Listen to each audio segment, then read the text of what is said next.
வணக்கம் நண்பர்களே. இந்த வீடியோவில் இந்த ஜாதகத்தில் உள்ள தோஷங்களை பற்றி பார்க்கலாம். இப்போ பெரும்பாலும் செவ்வ தோஷம் தான் இன்னைக்கு அதிகமாக பேசப்படுது. அந்த செவ்வ தோஷத்தினால தான் திருமணமும் தாமதமாகுது. இதை பற்றி பார்க்கலாம். இப்போ மேச லக்னம்னு எடுத்துக்கலாம். இப்போ மேச லக்னத்துக்கு எந்த மாதிரி கிரக அமைப்பு இருந்தால் செவ்வாய் தோஷம் எடுத்துக்கலாம். இப்போ மேச லக்னத்துக்கு 2ஆம் இடத்துல செவ்வாய் இருந்தால் செவ்வாய் தோஷம். அடுத்தது 4ஆம் இடம், அடுத்தது 7ஆம் இடம்,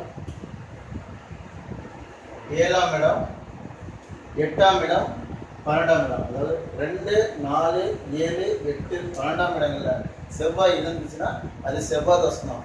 சிலர் பரிகார சபைன்னு சொல்றாங்க. அதாவது குரு பார்த்தா, சனியோட சேர்ந்திருந்தா, கேது பார்த்தா, இந்த மாதிரி சேர்ந்திருந்தாலோ, இல்லை ஆட்சி உச்ச வீடுகள்ல இருந்தாலோ, இல்லை சிம்மத்துல செவ்வாய் இருந்தாலோ, இந்த மாதிரி பலதரப்பட்ட காரணங்கள் இருக்குது.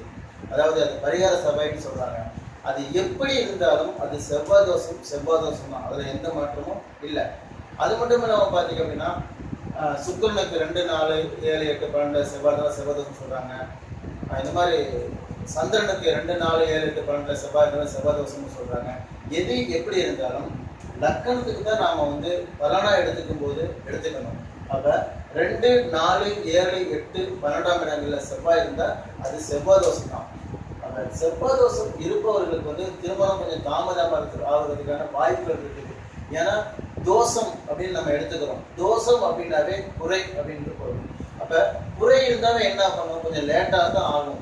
அப்ப இந்த மாதிரி செவ்வாய் தோஷம் உடையவர்கள் பார்த்தீங்க அப்படின்னா கொஞ்சம் பொறுமையாவே திருமணம் வரண தேடுறதில்ல பார்த்து அமைச்சுக்கணும். அடுத்ததாக ராகு கேது தோஷத்தை பத்தி பார்க்கலாம். இன்றைக்கு பெரும்பாலானவர்களுக்கு இந்த ராகு கேது தோஷங்கள் இருக்கிறனால திருமணம் மிகவும் தாமதமாகுது. சில பேருக்கு 35, 40 வயசு கூட ஆகுது. இதுக்கு என்ன காரணம் அப்படின்னு பார்க்கலாம். அப்ப இந்த ராகு மேச லக்னம் எடுக்கலாம். மேச லக்னத்துல ராகு இந்த லக்னத்துல இருந்தாலும் ராகு கேது தோஷம். அதே மாதிரி ராகு இந்த லக்னத்துல இருந்தா 7ஆம் இடத்துல கேது இருப்பாரு. அப்ப இது ராகு கேது தோஷம். அடுத்தது 2ஆம் இடத்துல ராகு இருக்கும். 2ஆம் இடத்துல ராகு இருந்தா 8ஆம் இடத்துல கேது இருக்கும். இந்த மாதிரி அமைப்புகள்ல இருந்தா ராகு கேது தோஷம் தான். அடுத்தது பார்த்தீங்க அப்படின்னா கேது 2ஆம் இடத்துல இருந்தா ராகு 8ஆம் இடத்துல இருக்கும். லக்கணத்திலே கேது இருந்துச்சுன்னா 7ஆம் இடத்துல ராகு இருக்கும். இந்த மாதிரி அமைப்புகள் எல்லாமே ராகு கேது தோஷங்கள் தான். அப்ப ராகு கேது தோஷங்கள் இருந்தா கொஞ்சம் திருமணம் தாமதமாகத்தான் செய்யணும். அதற்கு ஏற்றவாறு நீங்க உங்களுடைய ஜாதகத்துல செவ்வாய் தோஷம் இருக்கா, ராகு தோஷம் இருக்கா, அதெல்லாம் திருமணம் வரன் பார்க்கறதுக்கு முன்னாலே தெரிஞ்சு வச்சுக்கிட்டு வரன் பார்த்தீங்கன்னா உங்களுக்கு எளிமையா வரன் அமையும். அடுத்ததாக இந்த திருமணம் பார்க்கும்போது முக்கியமா இப்ப மேச லக்னம் எடுத்துக்கலாம். 1, 2, 3, 4, 5ல கேது இருந்து 5ஆம் அதிபதி கெட்டு போயிருந்தாலும் புத்திர தோஷம் தான். அப்போ புத்திர தோஷம் இருந்தாலும் பாத்தீங்க அப்படின்னா திருமணம் தாமதமாகும். இப்போ ஒரு ஜாதகத்தை நீங்க ஒரு தூரத்தை எடுத்து போகும்போது புத்திர பாக்கியம் இருக்கா அப்படின்னு கேட்பாங்க. அப்போ புத்திர தோஷம் இருக்குன்னா அவங்க கொஞ்சம் பயந்துக்குவாங்க. அந்த பெண்ணோ ஆண் வீட்லயும் பயந்துக்குவாங்க. அப்படி சொல்லும் போது பாத்தீங்க அப்படின்னா லேட்டா வரதுக்கான வாய்ப்புகள் இருக்குது.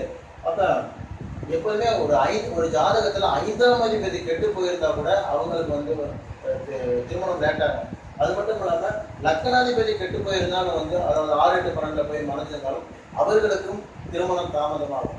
அப்ப இந்த மாதிரி தோஷங்கள் இருக்கிறவங்க எல்லாமே பாத்தீங்கன்னா அது எந்த மாதிரி தோஷங்கள் நமக்கு இருக்குது, அது எப்படிப்பட்ட வரன்கள் நமக்கு அமைச்சுக்கணும் அப்படின்னு உங்களுடைய குடும்ப ஜோதிடர்கள் கேட்டு தெரிந்திருந்து வரன் தேடினால் உங்களுடைய திருமணம் எந்த விதமான தடையும் இல்லாமல் விரைவாக நடைபெறும்.